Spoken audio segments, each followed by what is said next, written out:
अस्सलाम वालेकुम YouTube family. उम्मीद करती हूँ कि आप सब खैर से होंगे। हम भी आपको जो से खैर से वेलकम कहते हैं आपको इटली व्लॉग में। आज 21 रमजान है, आज मौला अली की शहादत है, तो आज मैंने रोजा रखा था और आज हम नियाज देने वाले हैं।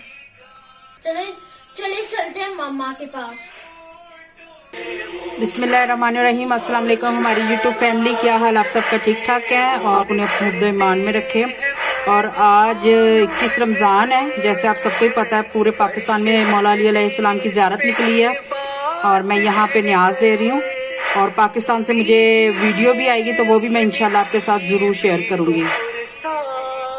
और न्याज में बिल्कुल हमने थोड़ी सी बस चीज़ें बनाई हैं तो मैं भी आपको दिखाती हूँ।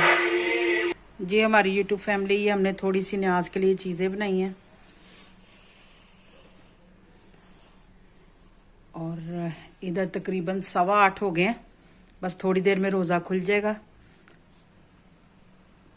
और पाकिस्तान से हमें वीडियो आएगी जो मोची गामे शाह में जो ज़ियारत निकली हज़रत अली अलैहिस्सलाम की, तो वो भी वीडियो मैं आपके साथ ज़रूर शेयर करूँगी। और आपने देखनी और कमेंट्स बॉक्स में मुझे बताना है कि आपको वीडियो कैसी लगी है। मेरी फैमिली मेरे ससुराल से और मेरी जो अपनी फैमिली है वो भी सब गए हैं, तो उन्होंने सब ने मुझे वीडियोस भेजी है, तो मैं वो वीडियो यूट्यूब पे डालूंगी और आपने देखना है और मुझे फिर बताना आपको कैसी लगी। और जो हमारे चैनल पे नए हैं सब्सक्राइब, लाइक और शेयर ज़रूर कीजिएगा और बेल आइकॉन का बटन ज़रूर दबाइएगा कि आपको मेरी हर वीडियो का नोटिफिकेशन मिल जाए। अल्लाह पाक आप सबको खुश रखे, अपने हिफ्ज़ ईमान में रखे, आमीन सुम आमीन। और इंशाल्लाह फिर नेक्स्ट वीडियो में मिलेंगे।